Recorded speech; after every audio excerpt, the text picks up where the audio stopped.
Selamat sore Bapak Ibu Saudara yang dikasihi Tuhan. Sore hari ini kita kembali beribadah online di awal bulan Mei, tanggal 3 Mei 2020. Kita semua mau beribadah kepada Tuhan sore hari ini. Mari kita siapkan seluruh kehidupan kita untuk kita boleh menyembah dan memuji Dia. Terlebih hari ini kita akan kembali menerima perjamuan suci. Kita akan mengingat kembali tubuh dan darah Kristus yang akan kita terima sore hari ini. Kita siapkan seluruh kehidupan kita untuk kita boleh layak menerima lambang dari tubuh dan darah Kristus itu. Mari kita mau menyembah dan memuji Dia. Kita angkat pujian, biarlah manis kau dengar Tuhan, manis kau dengar. Haleluya, haleluya. Ya Tuhanku, aku hendak bernyanyi bagimu selama aku hidup, ya Allahku, ya Allahku. Aku hendak bermazmur bagimu selagi ku ada lagi. Ya Tuhanku, aku hendak bernyanyi bagimu Tuhan.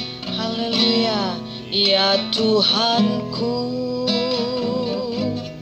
aku hendak bernyanyi bagimu selama ku hidup, selama aku hidup, ya Allahku, ya Allahku. Aku hendak bermazmur bagimu selagi ku ada, selagi ku ada. Inilah yang ku renungkan, inilah yang ku renungkan setiap waktu. Nyanyian pujian dan pengagungan, nyanyian pujian dan pengagungan kepadamu Tuhan, kepadamu. Biarlah manis kau dengar, biarlah manis kau dengar Tuhan, manis kau dengar Tuhan, dan hatiku bersuka karenamu. Biarlah sore hari ini bukan cuma pujian penyembahan kita manis didengar Tuhan, tetapi lewat kehidupan kita sore hari ini kita mau menghampiri Dia. Biar lewat kehidupan kita sore hari ini, biar manis di hadapan Tuhan. Kita boleh menyembah dan memuliakan nama Tuhan lewat apa yang ada dalam hidup kita. Bawa hidupmu, bawa hidup kita ke hari ini ke hadirat Tuhan. Haleluya, haleluya. Ya Tuhanku, aku hendak bernyanyi bagi Engkau Tuhan, selama Engkau masih berikan kesempatan untuk kami boleh hidup sore hari ini. Haleluya, haleluya, haleluya. Amin. Ya Tuhan, ya Tuhanku, haleluya, haleluya. Ya Tuhanku, aku hendak bernyanyi bagimu selama ku hidup, selama ku hidup. Haleluya, ya Allahku, ya Allahku. Aku hendak bernyanyi bagimu selagi ku ada Tuhan, selagi ku ada. Inilah yang ku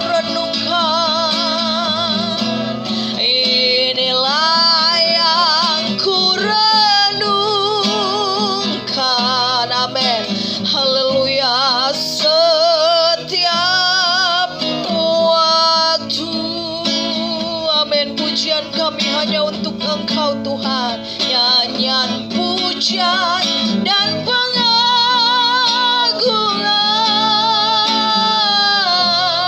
kepadamu.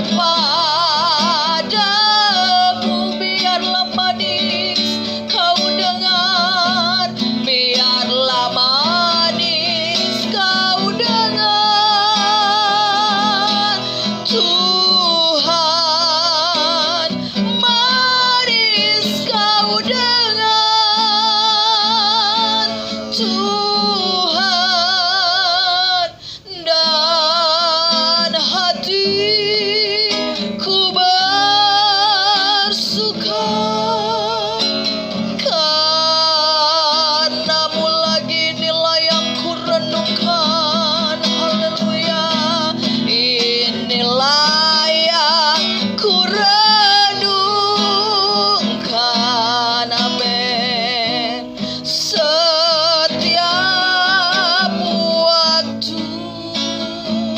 Amin. Haleluya. Nyanyian pujian dan pengagungan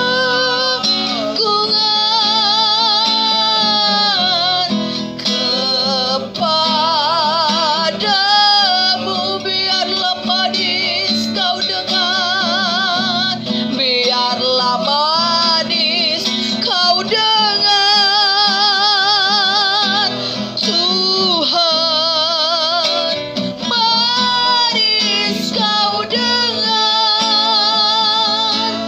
Tuhan,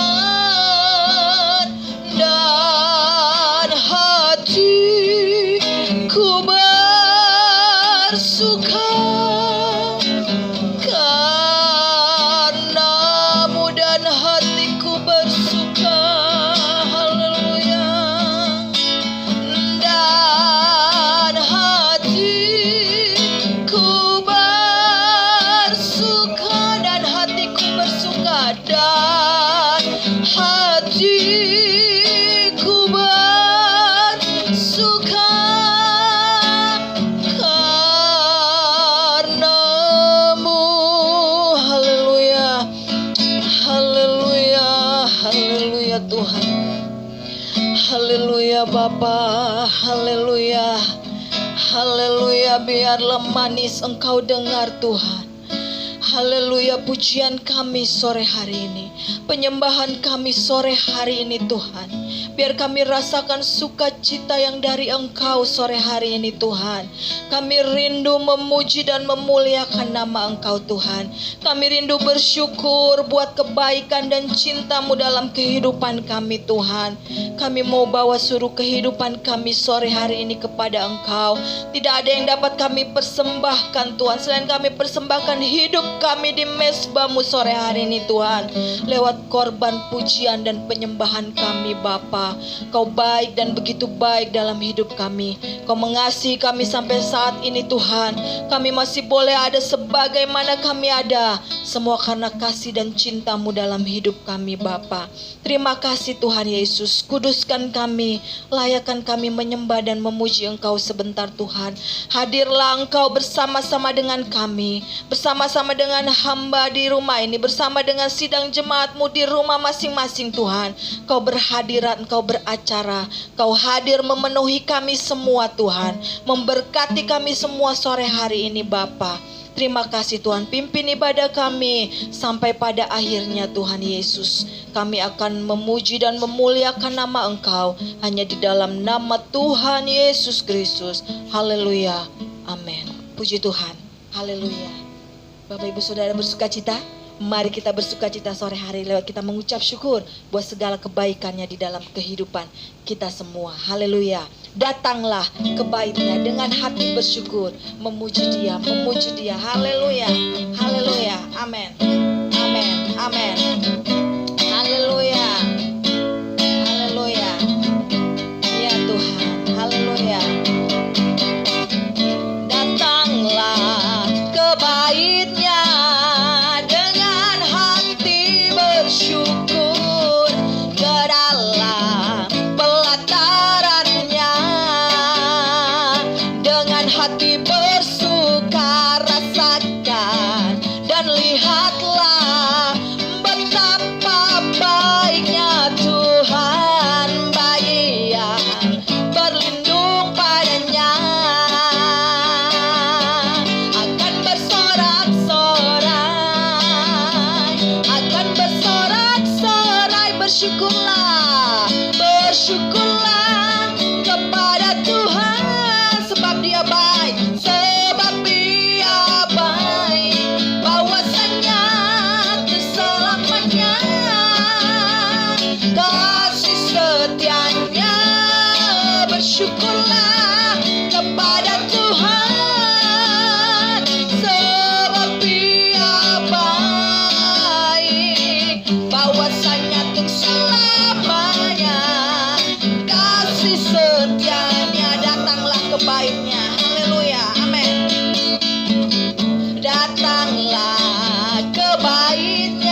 kepada Tuhan. Haleluya.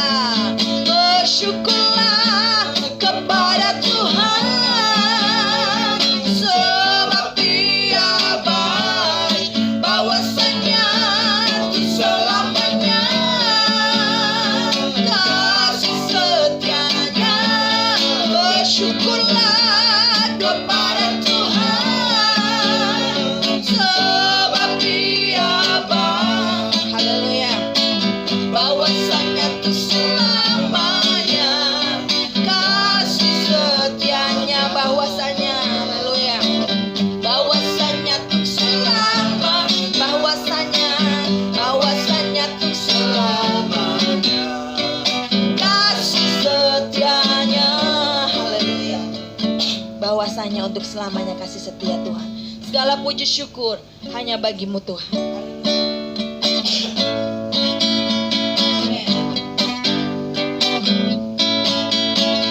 Segala puji syukur hanya bagimu Tuhan. Amin. Sebab Kau yang layak dipuja. Kami mau bersorak. Haleluya.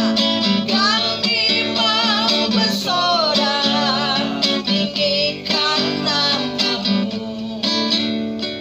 Haleluya. Lagi segala puji syukur hanya bagimu Tuhan. Segala puji syukur hanya bagimu Tuhan.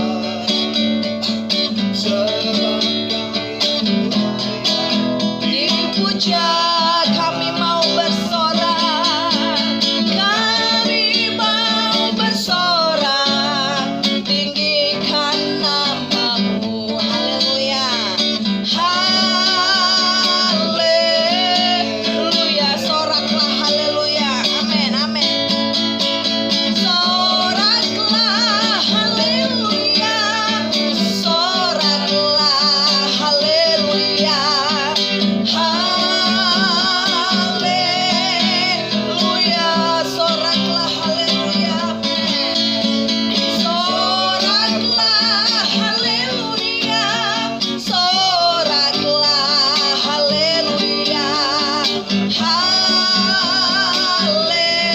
Haleluya. Lagi soraklah, haleluya. Amin.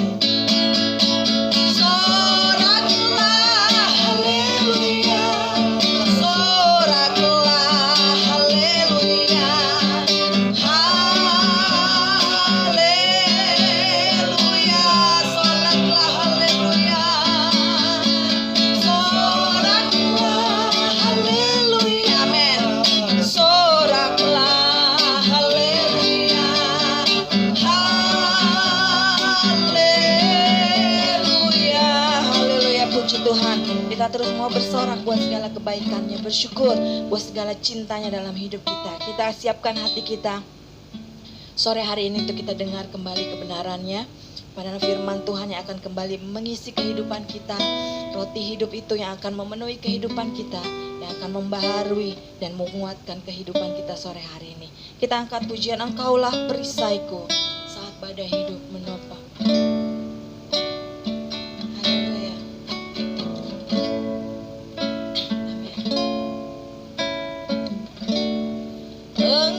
Engkaulah perisaiku saat badai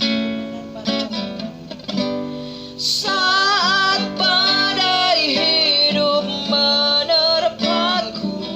Firman-Mu di dalamku, firman-Mu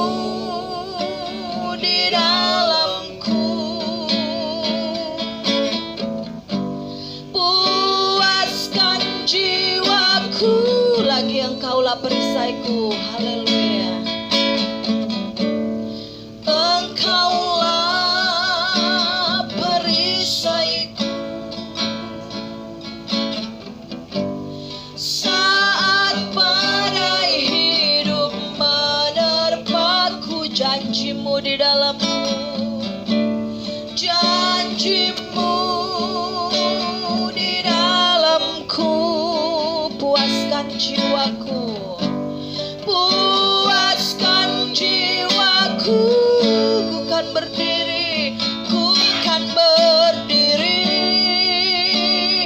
di tengah badai dengan kekuatan yang kau berikan. Sampai kapanpun ku kan bertahan, karena Yesus selalu menopang hidupku. Lagi Engkaulah perisaiku. Haleluya. Amin, amin. Kau perisai kami Tuhan.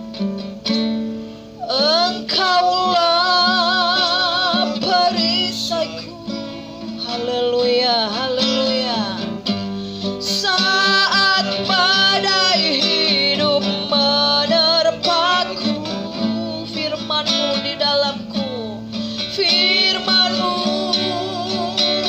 di dalamku. Puaskan jiwaku, ku kan berdiri di tengah badai dengan kekuatan yang kau berikan. Sampai kapanpun ku kan bertahan, karena Yesus selalu menopang. Ku kan berdiri, ku kan berdiri di tengah badai dengan kekuatan yang kau berikan. Sampai kapanpun ku kan bertahan, karena Yesus selalu menopang hidupku.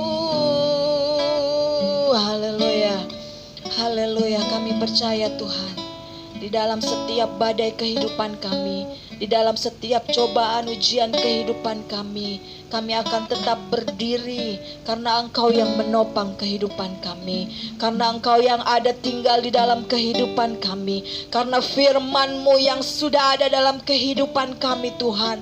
Kami akan tetap kuat, kami akan tetap tangguh menghadapi setiap beban persoalan kehidupan kami. Di dalam kami menghadapi hari-hari kami Tuhan ke depan Bapa, kami percaya di dalam situasi yang tidak menentu, Engkaulah perisai kami. Engkaulah yang akan menjadi kekuatan di dalam kehidupan kami. Ketika firman itu ada dalam hidup kami percaya Engkaulah yang akan memampukan kami Tuhan, memberikan kekuatan kepada kami untuk kami boleh menjalani hari-hari kami Tuhan.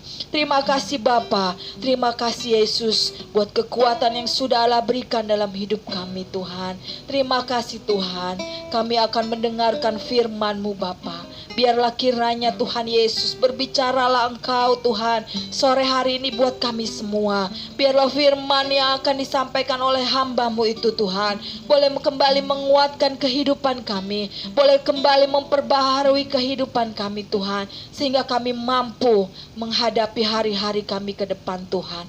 Terima kasih Bapa, tolong hamba-Mu yang akan menyampaikan kebenaran firman-Mu. Kiranya Roh Kudus mengurapi hamba-Mu, urapi firman-Mu Tuhan, bukan dengan kekuatan hamba-Mu, tetapi karena pertolongan-Mu yang tinggal dalam hidup hamba-Mu. Menyampaikan suara-Mu buat jemaat-jemaat sore hari ini Tuhan, buat setiap telinga-telinga yang mendengar Tuhan. Kami semua boleh diberkati lewat kebenaran firman-Mu, mendapatkan kekuatan yang baru lewat kebenaran firman-Mu Tuhan. Terima kasih Bapa, mari Engkau bekerja, Engkau beracara lewat kebenaran firman-Mu sebentar Tuhan. Terima kasih Bapa, kami sudah berdoa dan kami siap mendengarkan firman-Mu sore hari ini, hanya di dalam nama Tuhan Yesus Kristus. Haleluya, amin.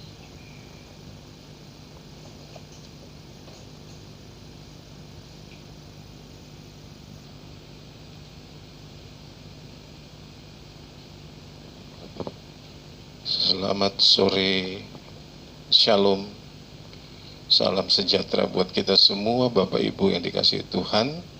Bersyukur kalau saat sore hari ini kita diperkenan oleh Tuhan, kita diizinkan oleh Tuhan untuk kita bisa menikmati lagi ibadah. Mungkin meskipun ini tetap bukan ibadah yang kita idam-idamkan, tetapi kita percaya Tuhan tidak dibatasi, Tuhan tidak mengalami batasan oleh keadaan-keadaan seperti sekarang ini. Kita percaya Tuhan ada di tempat ini, di rumah Bapak Ibu, di tempat ibadah ini, Tuhan ada menyertai kita. Nah, bagaimana kita bisa tetap menikmati hubungan kita dengan Tuhan? Itu yang menjadi persoalan bagi kita, karena perjalanan kita bukanlah perjalanan yang terbatas pada waktu-waktu ini saja, tetapi terus sampai pada titik akhir perjalanan kita, sampai kita berjumpa dengan Tuhan Yesus dan kita menikmati kemuliaan bersama-sama dengan Allah Bapa. Puji Tuhan. Baik, kita akan melihat dan kita sore hari ini kita akan menikmati perjamuan kudus. Ya, mari kita persiapkan hati kita semuanya dan kita akan menerima kebenaran firman Tuhan. Dan mari kita buka apa yang Allah ingin sampaikan, apa yang Allah ingin kita terima dan terjadi di dalam diri kita. Puji Tuhan.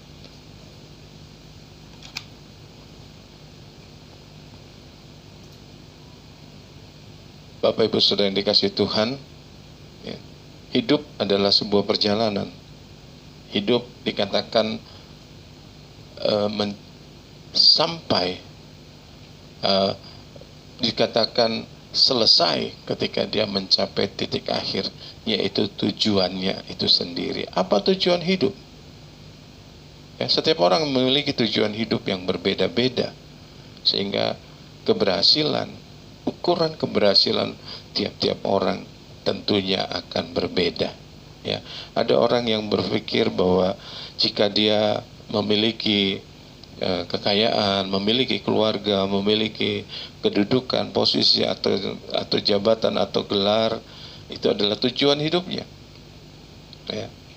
Tetapi kalau kita berbicara tentang kekristenan, maka orang-orang Kristen yang telah meninggalkan kehidupan lamanya, menyerahkan hidupnya, menyerahkan dirinya kepada kehendak Allah, maka dia akan memiliki tujuan hidup yang berbeda.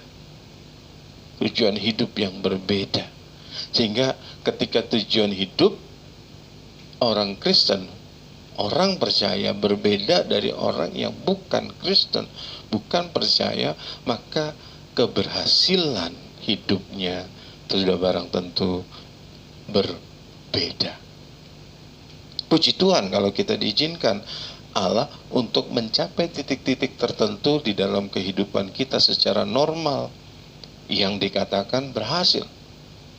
Katakanlah itu memiliki keluarga yang baik, memiliki anak-anak yang baik, memiliki kehidupan yang baik, gelar yang baik, kehidupan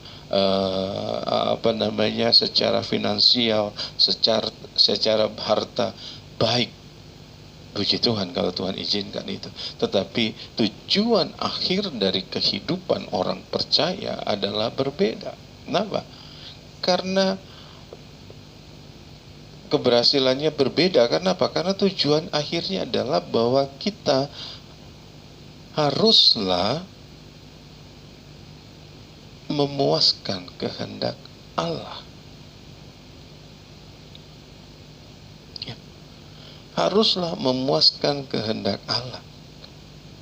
Tentunya ketika kita berkata tentang memuaskan hati Allah, loh kita nggak puas. Ya, kalau tujuan hidup kita bukan kepada Allah, tentunya kehendak Allah bukan kepuasan kita. Ya. Kalau tujuan hidup kita adalah Allah, tentunya kepuasan, perkenanan Allah, kalau Allah dipuaskan, kalau Allah berkenan, itu adalah kepuasan hidup. Memang ini akan menjadi susah, menjadi sukar kalau kita belum memahami, kalau kita belum bisa menyelami arti kehendak Allah di dalam hidup manusia. Oke. Orang Kristen memiliki jalan dan tujuan yang hidup yang berbeda dari orang yang bukan Kristen. Apakah kita lebih baik? Kita tidak berbicara tentang lebih baik. Tidak ada tujuan hidup yang lebih baik dibandingkan tujuan hidup yang lain. Ya. Saya ambil contoh misalnya orang yang mau jadi dokter, dia bukan jadi lebih baik dibandingkan orang yang mau jadi tentara. Ya, ini harus kita tekankan, kita harus ingat baik-baik bahwa kita bukan sedang memperbandingkan diri kita dengan orang lain. Kalau kita membanding-bandingkan, ini yang membuat kita jadi mengalami perpecahan. Tapi mari ya kita melihat dan mengukur kehidupan kita berdasarkan tujuan hidup yang kita miliki. Ya. Sekali lagi saya katakan, orang Kristen memiliki jalan dan tujuan hidup yang berbeda dari orang lain di luar Kristus. Bukan masalah lebih baik. Setiap orang akan berkata jalan hidupnya lebih baik daripada orang lain. Tetapi yang kita mau perhatikan adalah bahwa iman kepada Kristus Yesus sebagai jalan keselamatan menjadikan perjalanan kita bertujuan kepada kehendak Allah. Seperti yang diajarkan Yesus. Dan itu yang dilakukan oleh Yesus. Dia pernah berkata bahwa makananku adalah melakukan kehendak Bapa. Ya. Mari kita lihat tujuan dan hidup dan tujuan kita bagaimana. Ya. Kalau kita sudah punya tujuan dan hidup, tentunya kita harus memiliki komitmen supaya tujuan hidup itu tercapai. Butuh konsistensi. Orang yang berlomba, dia akan terus berlari sampai kepada tujuannya. Dia tidak akan berhenti sampai kepada finishnya. Tetapi pada kenyataannya, ya, karena tantangan, karena rintangan, tidak sedikit orang yang menyerah dan minggir dari arena. Orang banyak yang mundur dari imannya, lalu menyesuaikan diri dengan kemampuan dan kebutuhan yang dianggap lebih mendesak dibandingkan tujuan Allah. Apa misalnya? Bisa saja masalah makanan, bisa saja masalah jodoh, bisa saja masalah kesehatan, apapun itu yang terkait dengan dirinya yang dianggap lebih mendesak. Ya. Untuk mencapai kepada tujuan kehendak Allah dibutuhkan komitmen dan dedikasi yang kuat. Nah, sampai di sini bagaimana perjalanan iman kita?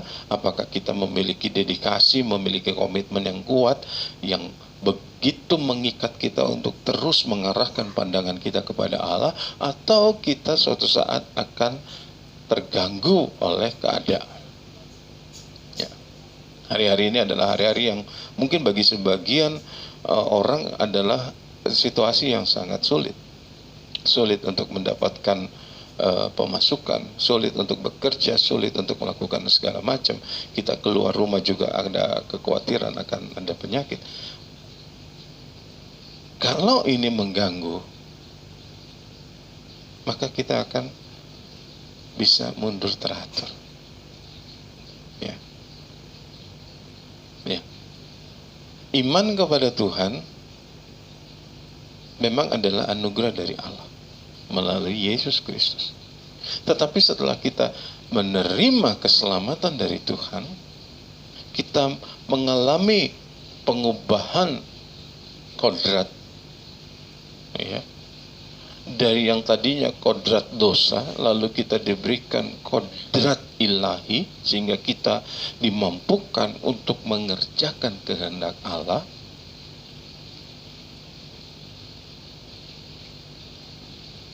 Kita punya tanggung jawab.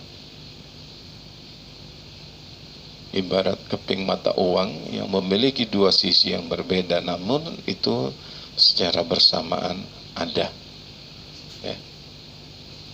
Orang terima keselamatan oleh kasih karunia, tetapi di sisi lain oleh pimpinan Roh Kudus dia harus melakukan kehidupannya menjadi anak-anak Allah.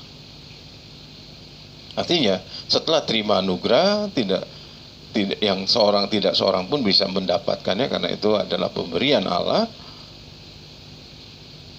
Orang percaya mendapat mandat atau tanggung jawab untuk hidup di dalam iman yang bermuara kepada keserupaan dengan Kristus. Pada akhirnya kita harus menjadi serupa dengan Kristus. Menjadi serupa dengan Kristus ini bukan anugerah.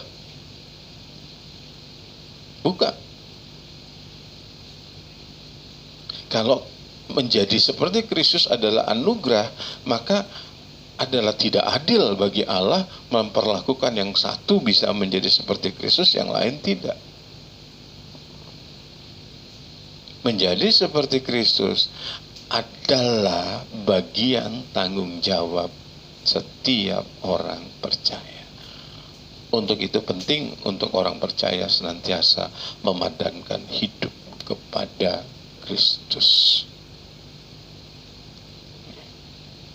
Mari sama-sama kita baca di dalam surat 2 Korintus pasal 13 ayat yang kelima,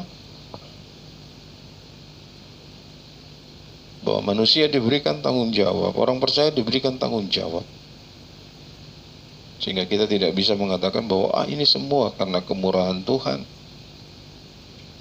Ya. Kita hidup di dalam kemurahan Tuhan untuk menjadi orang yang bertanggung jawab.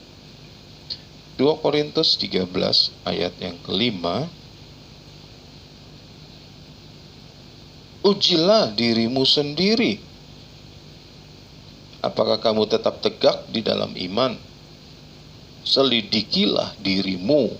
Apakah kamu tidak yakin akan dirimu bahwa Kristus Yesus ada di dalam diri kamu? Sebab jika tidak demikian, kamu tidak tahan uji. Ujilah dirimu sendiri, apakah kamu tetap tegak di dalam iman. Ya. Bapak Ibu yang dikasihi Tuhan, keserupaan dengan Kristus itu adalah sesuatu yang pasti terjadi. Ya. Iman itu adalah hal yang objektif, bukan sebaliknya, bukan subjektif. Maksudnya apa? Iman itu terukur, bisa diukur, tapi bukan oleh perasaan, bukan oleh kira-kira. Kayaknya saya sudah beriman, kayaknya saya sudah dekat dengan Allah. Ya, tidak sedikit orang yang mengukur kedekatannya dengan Allah diukur lewat berapa banyak dia berdoa. Doa itu adalah nawas orang Kristen, orang kita harus berdoa. Tetapi bukan itu ukurannya.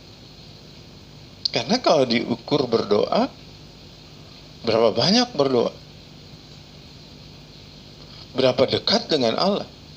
tidak sedikit orang yang rajin berdoa, rajin berpuasa, sangat mudah terluka hatinya dan menjadi orang yang sangat-sangat sensitif.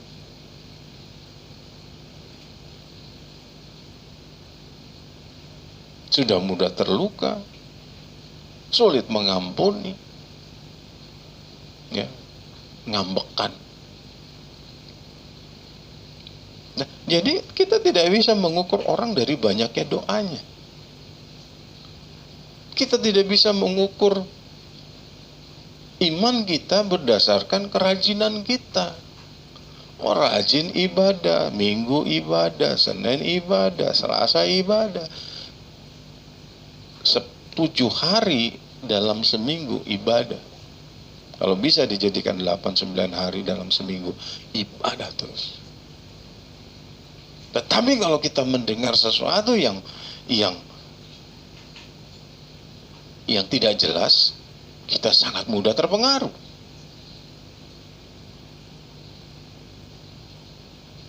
Padahal kita punya firman yang menjadi tolok ukur kebenaran. Ya. Begini kata A, begitu kata kita. Begini kata B, begitu kata kita. Mana yang kita suka, itu yang kita ikuti. Kerajinan kita tidak menunjukkan itu.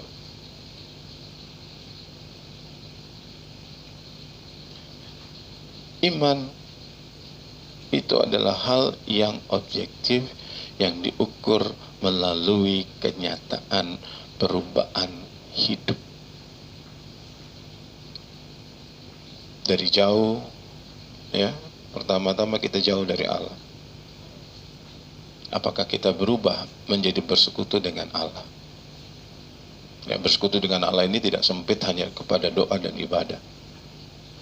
Bersekutu dengan Allah itu berarti kita menjadi bagian dari Dia. Ya. Dulu hidup oleh daging, sekarang hidup oleh roh. Nah, jadi ada perubahan. Dulu mengikuti kehendak diri sendiri, sekarang tunduk kepada kehendak Allah. Semua perubahan ini secara metamorfosis, ya, seperti kupu-kupu dari ulat menjadi kupu-kupu. Seperti itulah perubahan yang dikatakan oleh Rasul Paulus di dalam Roma 12 ayat 2. Ya, berubah oleh pembaruan budimu, mengalami metanoia, perubahan yang secara gradual, yang betul-betul mengubah kehidupan, sehingga lama-lama kita menjadi serupa seperti Kristus Yesus, sulung bagi semua saudara anak-anak Allah. Nah, jadi sekali lagi saya katakan iman itu terukur. Itu sebabnya Rasul Paulus berkata, ujilah dirimu sendiri, apakah kamu tetap tegak di dalam iman. Jadi kita tidak bisa berkata tentang iman kita bahwa, aduh kira-kira saya ini dekat dengan Allah, aduh kira-kira iman saya kuat. Ada tidak sedikit orang mengukur imannya dengan iman sakit saya sembuh, dengan iman saya akan dapat ini, dapat itu. Apakah itu yang ingin diuji? Ya. Kalau Rasul Paulus katakan, firman Tuhan katakan, ujilah dirimu sendiri. Hal yang pertama yang kita harus pahami di sini adalah bahwa kita menguji diri sendiri, bukan menguji orang lain. Amin, Bapak Ibu. Ya. Karena iman adalah kualitas hubungan dengan Allah secara pribadi. Jadi kalau kita mau mengukur iman, ukur iman kita, bukan ukur iman orang lain. Kita menguji diri kita sendiri dan bukan menguji orang lain. Ya, menguji diri sendiri ini adalah langkah introspeksi diri dalam kita menyempurnakan diri kita. Ya. Percayalah bahwa semakin sering kita introspeksi, semakin kita menemukan kekurangan dalam diri kita, semakin kita, kalau kita menyadari dan kita mau berubah, kita akan semakin disempurnakan. Tetapi kalau kita lebih suka menguji orang lain, maka kita akan melupakan diri kita. Dan kebanyakan orang lebih suka menguji orang lain karena dirinya takut untuk diuji. Dia takut melihat kenyataan dirinya. Ya, kan lebih enak melihat kekurangan orang lain. Kan lebih enak melihat orang lain yang punya dosa daripada melihat kita yang punya dosa atau kita punya kekurangan. Nah, firman Tuhan katakan, ujilah dirimu sendiri. Apakah kamu tetap tegak di dalam iman?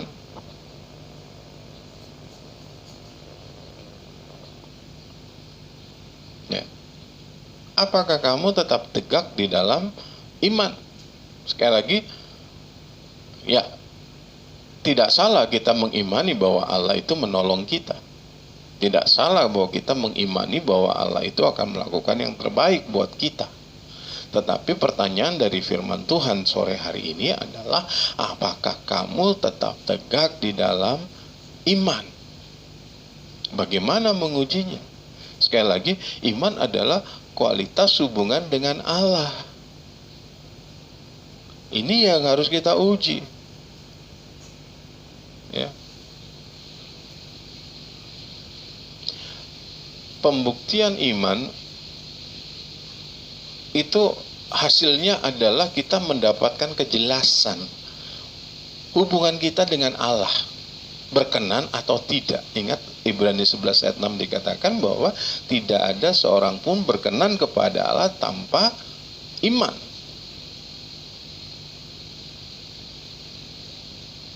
Jadi ketika kita menguji diri kita tegak di dalam iman atau tidak, kita sedang bertanya kepada diri kita, saya ini masih berkenan tidak di hadapan Allah? Bukan menguji iman itu dengan, aduh saya kok berdoa kok masih sakit saja ya, jangan-jangan iman saya tidak baik, aduh saya kok tidak punya ini dan itu ya, jangan-jangan iman saya buruk. Bukan itu. Pertanyaannya adalah, apakah saya saat ini berkenan kepada Allah atau tidak? Ya. Berkenan dengan iman itu paralel. Ibrani 11 ayat 6 katakan, sebab tanpa iman tidak seorang pun berkenan kepada Allah.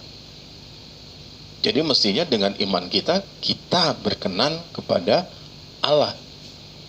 Kalau kita punya iman, kita berkenan kepada Allah. Kalau kita berkenan kepada Allah, berarti iman kita tegak. Tetapi kalau kita tidak punya iman, tidak mungkin kita berkenan kepada Allah. Berarti kalau kita hidup tidak berkenan kepada Allah, berarti iman kita perlu dipertanyakan.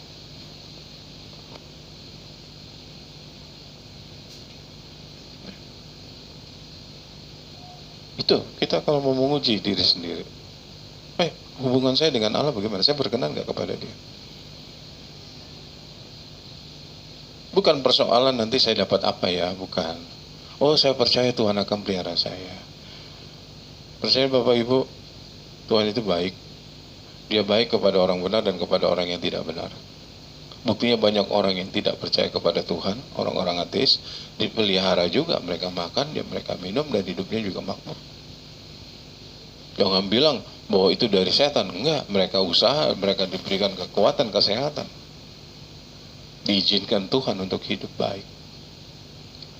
Nah, selanjutnya adalah orang percaya harus mengetahui secara jelas bagaimana kondisi iman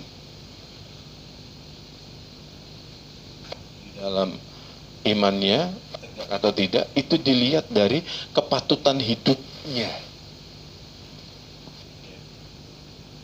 Kepatutan hidupnya. Bagaimana kita mengukur kepatutan hidup kita kepada Tuhan? Adalah bagaimana kita memadankan, menyesuaikan hidup kita dengan Kristus. Dalam 1 Yohanes 2 ayat 6 dikatakan bahwa Saya bacakan 1 Yohanes pasal 2 ayat 6. Barang siapa mengatakan bahwa ia ada di dalam Dia, ia wajib hidup sama seperti Kristus telah hidup. Berarti orang yang beriman, orang yang memiliki iman, dia harus memiliki hidup yang sama seperti Kristus hidup.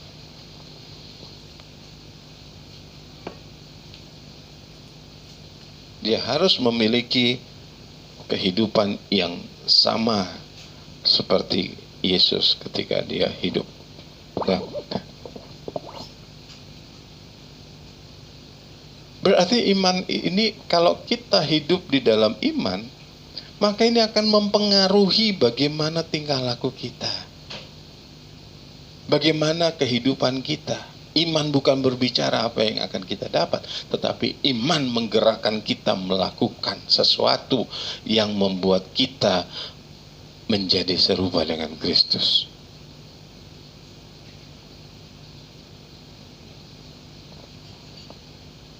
Gimana iman kita? Oh, saya beriman. Tapi saya tidak mau, kita tidak mau hidup seperti Kristus. Oh, itu kan dia Tuhan, oh itu kan di Alkitab.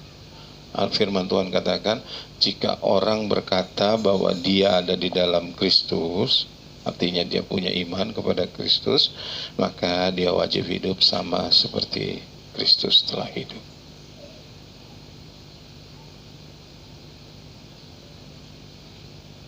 Tetap tegak di dalam iman. Ya, tetap tegak di dalam iman. Kalau dibilang tetap berarti dia tidak bergoyang. Karena apa? Mungkin ada masalah, ada cobaan, ada segala sesuatu. Dia tetap tegak di dalam iman. Bahwa apapun yang terjadi, saya akan tetap hidup berkenan kepada Allah. Saya tetap melakukan apa yang Kristus lakukan, supaya saya semakin serupa dengan dia. Tetap tegak. Tuhan Yesus mengumpamakan oleh orang percaya, ya, yang mendengarkan dan melakukan firman-Nya, itu seperti bangunan yang kokoh di atas batu, di atas fondasi batu yang kuat. Tetapi sebaliknya, jika dia tidak kuat, ya, karena dia tidak mendengar, dia mendengarkan tapi tidak melakukan, itu seperti ada di atas pasir labil. Jika datang angin ribut, datang banjir besar, hanyut. Ya, Bapak Ibu bisa baca ini dalam Matius 7 ayat 24 sampai 27. Kehidupan ini didasari oleh mendengar dan melakukan firman, menjadikan hidup orang percaya menjadi kuat dan tetap tegak di dalam segala kondisi. Jadi ketika ada masalah, ketika ada pencobaan, ketika datang badai, kita tidak sekedar teriak, Tuhan tolong saya. Ya. Firman Tuhan katakan, ujilah dirimu sendiri. Ujilah dirimu sendiri. Ya. Jadi kalau ada datang masalah, datang percobaan, datang sakit penyakit, datang tekanan hidup, ujilah dirimu sendiri. Apakah kamu tetap tegak di dalam iman?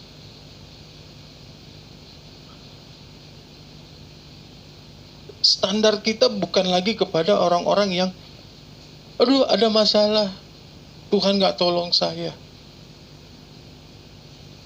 Standar hidup orang yang tegak di dalam iman adalah mau datang badai kayak, mau datang cobaan kayak, mau datang tantangan kayak, saya harus hidup berkenan di hadapan Allah.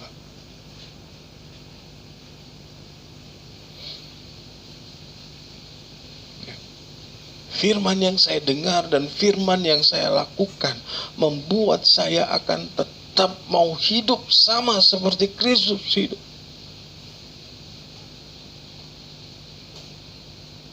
Bukan datang masalah, oh dengan iman ini akan selewat. Tidak. Itu sebabnya saya tidak pernah berkata kepada Bapak Ibu, dengan iman corona ini akan cepat berlalu. Tidak. Tetapi bagaimana di dalam situasi kondisi yang sangat-sangat tidak sesuai dengan harapan kita, kita tetap tegak di dalam iman.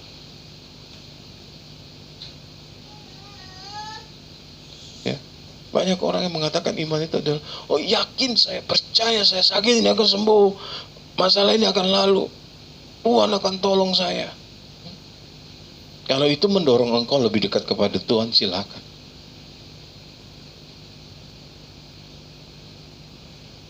Tetapi banyak orang yang cuma mengatakan karena dia mau menghibur diri, oh masalah ini akan lalu.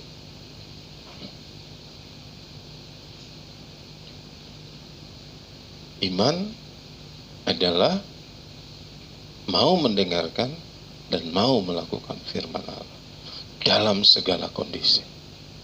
Dia akan kuat. Dan iman adalah percaya. Percaya apa? Percaya bahwa dia adalah benar. Kalau dia benar, maka dia tidak ada yang salah. Kalau dia tidak ada yang salah, maka saya akan ikutin dia terus. Kalau cuma percaya, ya Yesus itu adalah anak Allah. Yakobus 2 ayat 19 mencatat katanya, setan-setan pun percaya bahkan gemetar. Dia percaya, dia bilang, apa yang kamu kehendaki? Anak Allah yang maha tinggi. Oh, setan juga tahu. Tapi setan tidak mau melakukan firman. Dalam suratan yang sama di ayat 17 Yakobus 2 dikatakan bahwa iman tanpa perbuatan pada hakikatnya mati. Berarti iman adalah percaya yang dibarengi ketaatan dalam mengerjakan kebenaran, dalam melaksanakan firman Tuhan. Jadi kalau kita tetap tegak di dalam iman, artinya apa? Apapun yang jadi masalah, saya akan tetap lakukan firman Tuhan. Firman Tuhan. Makanya baca firman ini. Jangan kata pendeta. Kata orang anu. Ya. Kalau dengar kata pendeta, buktikan firman Tuhan bilang begitu atau tidak. Kalau ada orang yang mengatakan A, B, C, D, wah ini sudah zaman antikris dan lain sebagainya, corona itu adalah antikris. Jangan percaya, lihat Alkitab. Lihat firman Tuhan. Kalau firman Tuhan bilang corona itu antikris, oke. Tapi kalau tidak, nggak usah. Ya. Iman adalah percaya yang dibarengi ketaatan dalam mengerjakan firman Tuhan.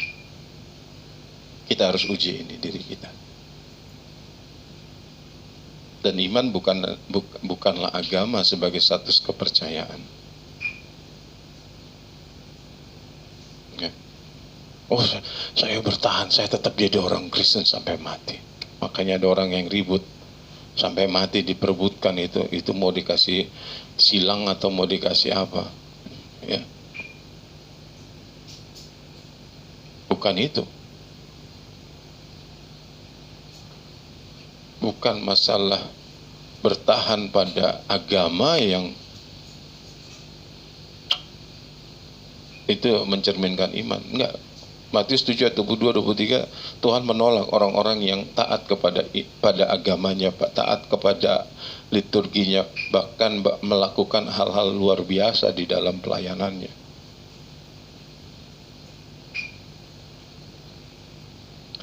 Tetap tegak di dalam iman berarti bertahan dalam kepercayaan kepada Kristus. Sekali lagi saya katakan, kalau kita percaya kepada Kristus, maka kita akan ikut Dia. Ya. Jadi kata Kristen itu bukan agama Kristen, tetapi orang-orang yang mengikut Kristus. Lalu setelah dia mengikut Kristus, melakukan apa yang Kristus lakukan. Ya, tahapannya begitu. Kita ikutin Kristus, kita coba ikuti apa yang dia lakukan, mungkin gagal, mungkin salah, mungkin apa. Tetapi ini terus dan lama-lama kita akan menjadi serupa dengan dia. Jika kita tetap tegak.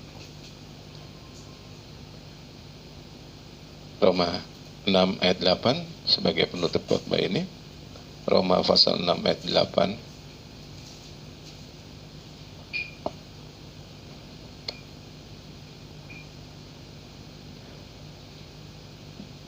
Jadi, jika kita telah mati dengan Kristus, kita percaya bahwa kita akan hidup juga dengan Dia.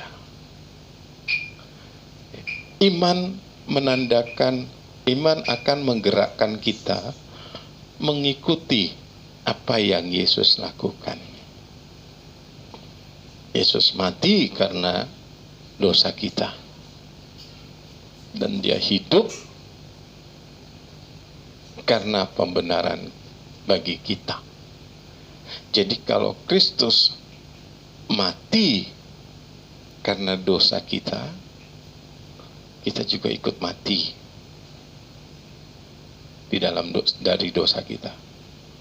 Dan kita juga akan hidup bersama-sama dengan Dia. Ya. Itu sebabnya Paulus suratan 2 Korintus 13 ayat 5 itu, selidikilah dirimu, apakah kamu tidak yakin akan dirimu bahwa Kristus Yesus ada di dalam diri kamu. Sebab jika tidak demikian, kamu tidak tahan uji.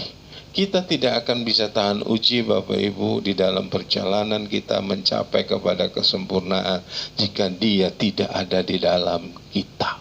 Bagaimana kita memastikan Dia di dalam kita adalah ketika kita mati bersama Kristus karena dosa, dan kita juga hidup di dalam kebenaran bersama-sama dengan Dia. Oh, haleluya. Kita diberikan satu kepercayaan yang begitu luar biasa oleh Tuhan. Hal-hal yang tidak mungkin dilakukan oleh manusia sehebat apapun untuk hidup menjadi serupa dengan Kristus. Tetapi setiap orang yang percaya, yang benar-benar hidup di dalam imannya, maka kita juga akan hidup bersama dengan Dia.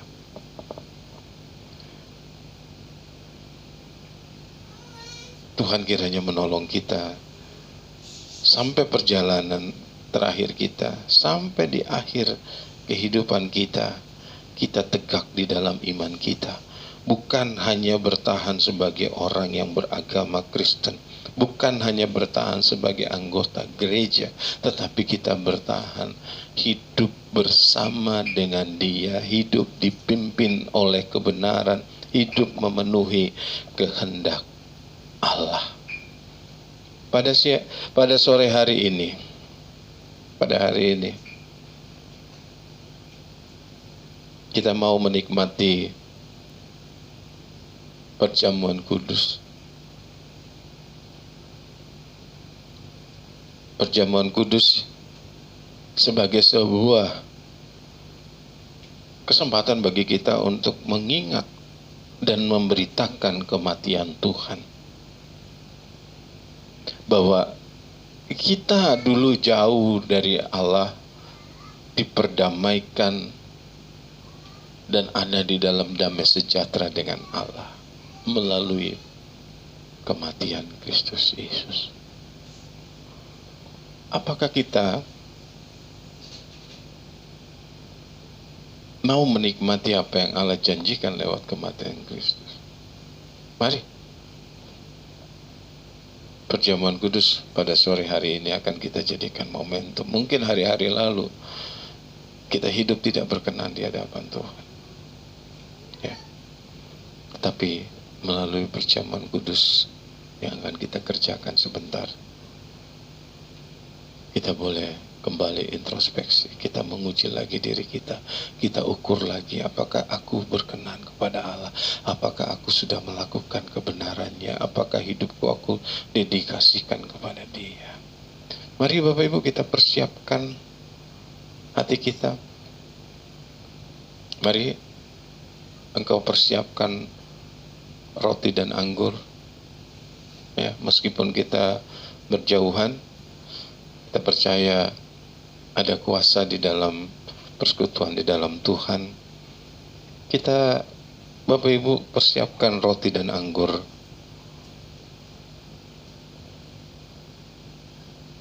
Kita akan sama-sama berdoa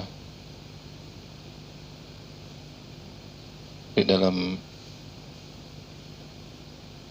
kita mau menikmati roti dan anggur perjamuan kudus kita.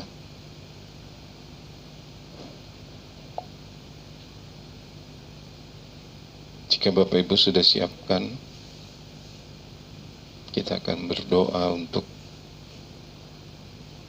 roti dan anggur ini.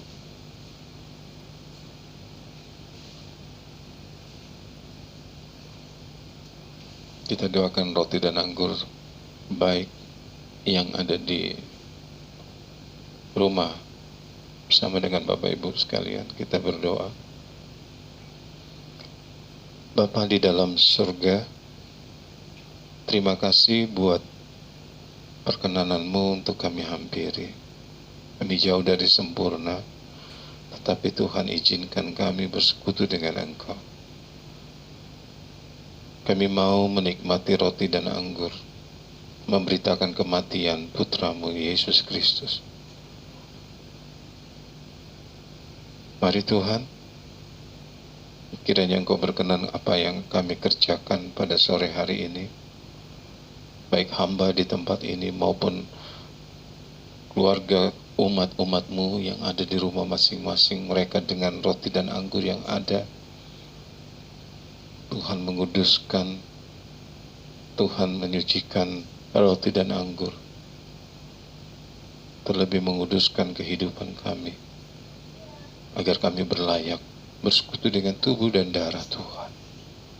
Roti dan anggur ini roti biasa, anggur biasa, tetapi kami percaya di dalam persekutuan kami dengan Tuhan selalu ada hal yang luar biasa yang Tuhan akan kerjakan.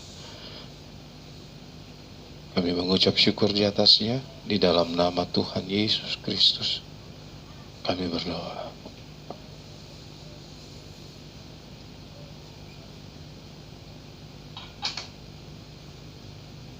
Mari kita persiapkan roti anggur kita.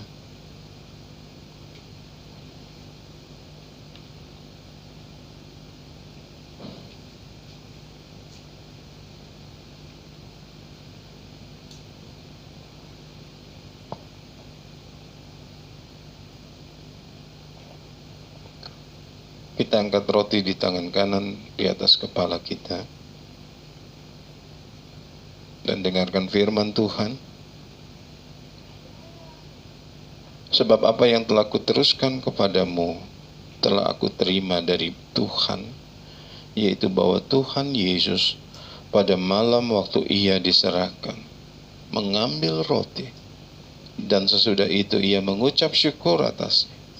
Ia memecah-mecahkannya dan berkata, "Inilah tubuhku yang diserahkan bagi kamu. Perbuatlah ini menjadi peringatan akan aku." Mari dengan iman bahwa kita mempercayai Kristus telah mati bagi kita, yang memperdamaikan kita dengan Bapa. Dengan iman kita terima pengorbanan Yesus di kayu salib. Roti ini adalah roti biasa, tetapi dia melambangkan tubuh Kristus. Haleluya. Mari dengan iman kita makan bersama-sama di dalam nama Tuhan Yesus Kristus.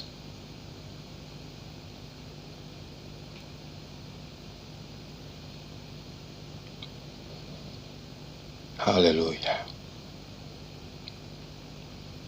Kita angkat cawan di tangan kanan kita.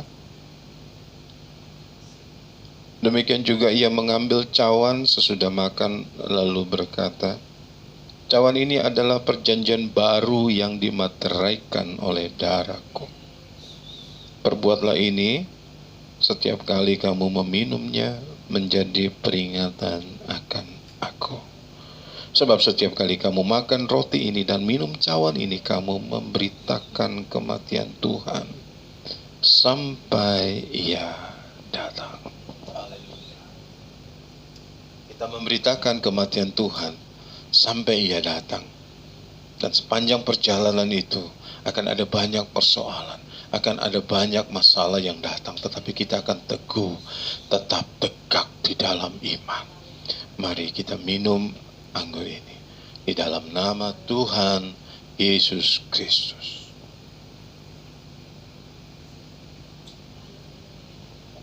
Haleluya, haleluya.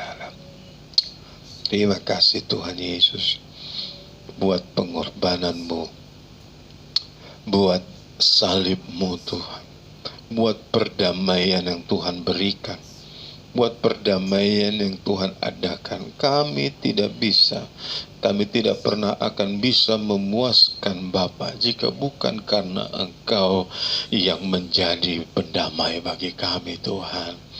Sebab itu Bapa, izinkan kami selalu hidup tegak di dalam iman.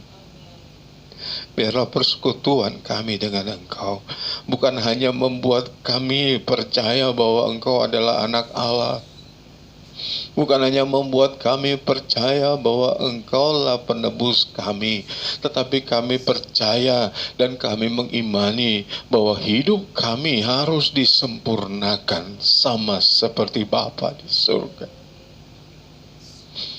Sebab itu Bapa yang baik, kami rindu kami diubahkan.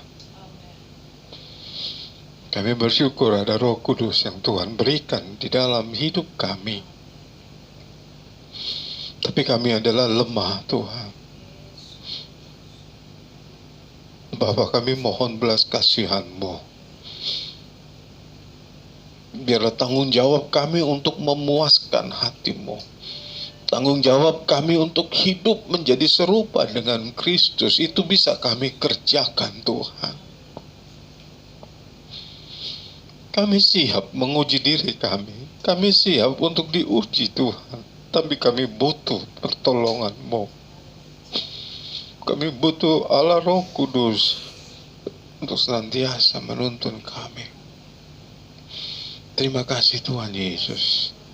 Terima kasih Bapa. Kami rindu kami semua. Tidak ada satupun dari kami, umat-umat-Mu, orang-orang yang percaya kepada Engkau, menjadi tertolak karena kami tidak serupa dengan Kristus. Terima kasih Bapa yang baik. Terima kasih. Terpujilah nama-Mu Tuhan. Kami bersyukur kami memiliki Allah yang baik. Terima kasih buat firman, terima kasih buat persekutuan dengan tubuh dan darah Kristus. Dan sore hari ini juga hamba mau berdoa untuk seluruh umat-umat-Mu, sidang jemaat-Mu yang ada di Reni Jaya, khususnya Gereja Pantekosta di Indonesia Tuhan. Bapa, Engkau melawati setiap anak-anak-Mu, apapun yang menjadi keperluan mereka untuk disempurnakan, apapun yang menjadi kebutuhan mereka untuk bisa hidup benar di hadapan Tuhan, kiranya kasih karunia Allah tercurah berlimpah di atas kehidupan anak-anak-Mu. Biarlah sukacita, damai sejahtera Allah limpah memenuhi kehidupan anak-anak-Mu. Mereka yang membutuhkan kesehatan, Tuhan sehatkan. Anak-anak-Mu yang ada di dalam keadaan sakit, Tuhan jamah, Tuhan tolong sembuhkan. Yang bersoalan dengan masalah finansial, yang bermasalah dengan masalah pekerjaan, Tuhan tolong, Tuhan berikan kekuatan dan jalan keluar. Kami rindu persoalan corona ini segera berakhir, sehingga kami bisa bertemu satu sama lain Tuhan. Biarlah damai sejahtera-Mu tetap ada di atas kehidupan kami semua. Dan kasih-Mu mengikat kami semakin hari semakin kuat. Terima kasih Tuhan Yesus, kami memberkati bangsa negara kami ini di dalam menghadapi persoalan-persoalan yang ada, baik itu secara politik, terus secara khusus persoalan pandemi corona ini Tuhan. Tuhan kami serahkan, baik pemimpin yang ada di pusat, di daerah, bahkan sampai tingkat yang terendah di RT RW. Kami serahkan ke dalam tangan Tuhan, memberkati kami semuanya. Tetangga-tetangga kami, Tuhan kiranya memberkati dengan damai sejahtera Tuhan. Terima kasih Bapa yang baik. Terima kasih. Terima kasih, kami percaya berkat-Mu ada di seluruh kehidupan kami. Sepanjang kehidupan kami serahkan ke dalam tangan-Mu. Tuhan memberkati kami. Kiranya Allah sumber damai sejahtera yang melampaui segala kepikiran kami, menguduskan baik roh, jiwa, tubuh kami sehingga terpelihara sempurna sampai Tuhan datang kembali. Di dalam nama Tuhan Yesus Kristus, kami mau akhiri ibadah online pada sore hari ini. Haleluya. Sekarang saudara-saudara yang dikasihi Tuhan, arahkan hati dan imanmu kepada Tuhan, dan terimalah berkat yang sempurna dari Allah Bapa, cinta kasih dari Tuhan Yesus Kristus, penyertaan dan penghiburan dari Allah Roh Kudus menyertai engkau, membimbing engkau, menyempurnakan kehidupanmu mulai dari saat ini sampai Maranatha Tuhan Yesus datang kembali. Haleluya. Semua kita yang diberkati Tuhan, sama-sama kita katakan amin. Semangat terus. Tuhan memberkati, sehat, dan jaga kehidupan kita. Haleluya. Tuhan memberkati.